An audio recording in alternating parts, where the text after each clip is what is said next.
read a few verses here. This is a psalm of David.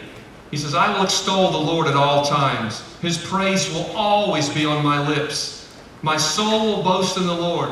Let the afflicted hear and rejoice. That's kind of dumb, isn't it?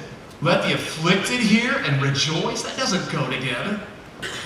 Glorify the Lord with me. Let us exalt His name together. I sought the Lord, and He answered me, Eddie. He delivered me from all my fears. Those who look to Him are radiant. Their faces are never covered with shame. This poor man called, and the Lord heard him. He saved him out of all of his troubles. The angel of the Lord encamps around those who fear Him, and He delivers them. Taste and see that the Lord is good. Blessed is the man who takes refuge in Him. Taste and see that the Lord is good. Who? The afflicted. Who else? The unafflicted. Who? The persecuted, the non-persecuted. Those having a good day, those having a bad day. Those that are safe, those that are on the run. I love this psalm. It's one of David's classic psalms because of the environment that he wrote it in.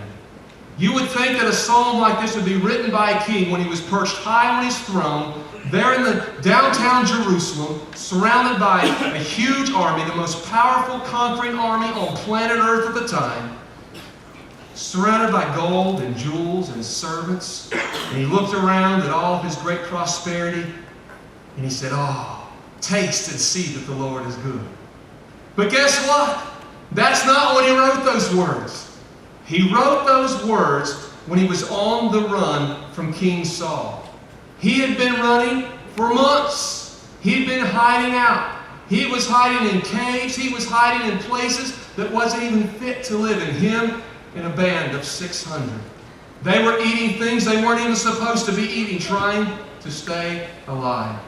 It came to the point where David was so in fear of losing his life to Saul that he went to the only place of safety he could think of, the enemy's camp.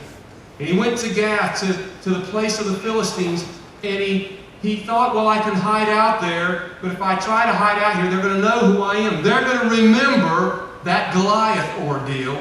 I became famous starting that day. Oh, is this the David that killed our great champion, Goliath? So he went to the king there of the Philistines, and the king of Gath, and to plead for mercy. But he did it under the pretense of a crazy man. He pretended to be insane, because if he was insane, he knew that the king would probably have mercy on him, because that's not the same David that killed my Goliath.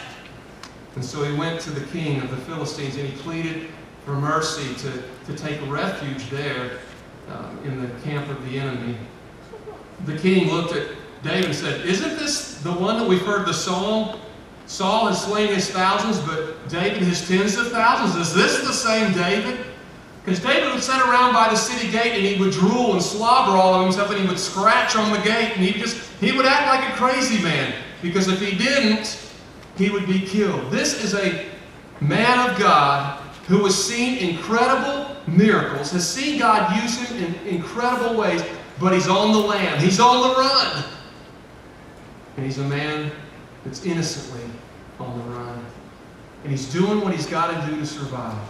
This great captain of the host, warrior among warriors, has lived in Saul's palace, sat with Saul as he ruled and reigned, playing music for him, become the greatest warrior even at that point in the history of Israel. And now he's hiding in the enemy's camp, struggling to survive, pretending to be insane. It's at this point that he wrote this psalm. And he gave away some secrets for those who are afflicted, those who are on the run, those who are being persecuted. He said, "All taste and see that the Lord is good."